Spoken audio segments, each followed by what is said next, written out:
Our last sheet, income statement. Put our little headers up here, ABC Online, income statement. Remember, this one is for the period. Okay, now let's create our income statement. We have sales less cost of goods sold. That gives us gross income. And then we have, well, let's do this way. Let's move these over here. I'll lay this out real nice. Then we have expenses. And we have freight, or shipping, I guess we called it. Shipping, PayPal fees. What else did we have? Let's get our trial balance. Shipping, PayPal, rent, and our website. Rent, and website. All right, let's lay this out. Again, we'll do week 1. Okay, so our sales, well, we should put in our net income too. Okay, our sales equals, and this time we're going to go to the debit or credit column, the actual stuff that happened during the week. Okay, so we had sales of this minus this, just in case we have something goofy. Okay, we have cost of goods sold. That would be cost of goods sold minus this one, just in case. Okay, and that gives us our gross income. So that equals this one minus this one. Might as well just go ahead and format it. Let's see. Top and bottom. Okay. And then our other expenses is shipping equals, take our trial balance.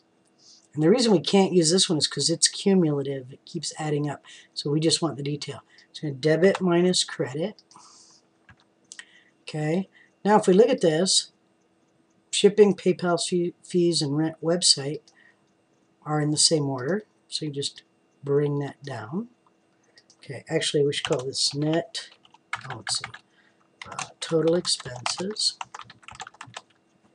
And then net income. Alright, so we'll auto sum that up. We'll put that on here. And then this equals this minus this. 29.44. Okay, so let's put in a check figure. Okay, so put in a check figure, and what we'll do is we'll come over here to the trial balance and pick up our net income. Now, we have a difference. So where did that come from? That was our one-time expense for the website.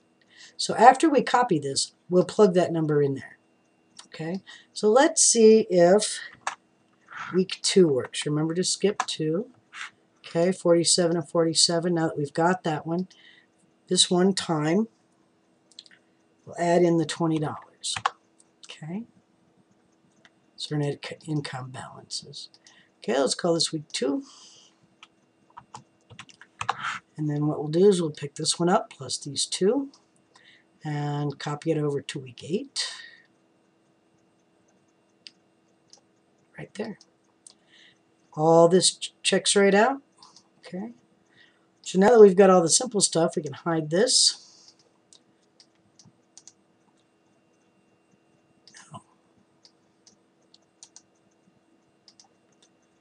And the problem is we have a few extra things that we have to put in here, like we haven't put in where we've paid off our t-shirts. So we have to fix that. Okay, once again, we can do this, merge and center, so it looks really sharp. And then you just copy and paste this right into your Word document. Hide your check figure.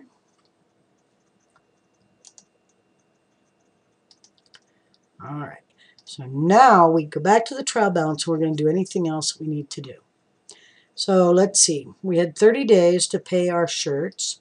So we will assume that happens sometime in week 8. And so this is a credit, so we'll need to debit this. And credit this. And now we have a real problem. We have a minus $26 in our account, which we can't really do. So we're going to have an infusion of capital. Okay, so our owners are going to have to put some more cash in to pay this. I'm going to move this over here so I can keep seeing what I'm doing. Okay, and maybe they just in case, so we have a little bit of extra cash on hand, they're going to add $50. So we'll add $50 to the, and right there. And we'll check, are we still in balance? We are. And if we check on our balance sheet, we're still in balance. We can unhide our check figure if we want. Yep, everything works. And our income statement, we can check again. We can check our check figures. And everything appears to be good. So we are completely finished. Now, if you want to, you can hide this. And now the only part of this that I need when you put in your financial statements are the income and the balance sheet. And they'll go in the financial section of your business plan. In the progress report, you can duplicate this whole entire worksheet and then up here under your assumptions, actually fill in what you really did. So if you really changed this to $10 to get rid of the shirts, okay, or if you bought 200 shirts or whatever. But you should be able to take basically this particular worksheet, just use your numbers and change your names, and everything should work just fine. Okay, so these are actually the only 2 actual documents we need. So there you go.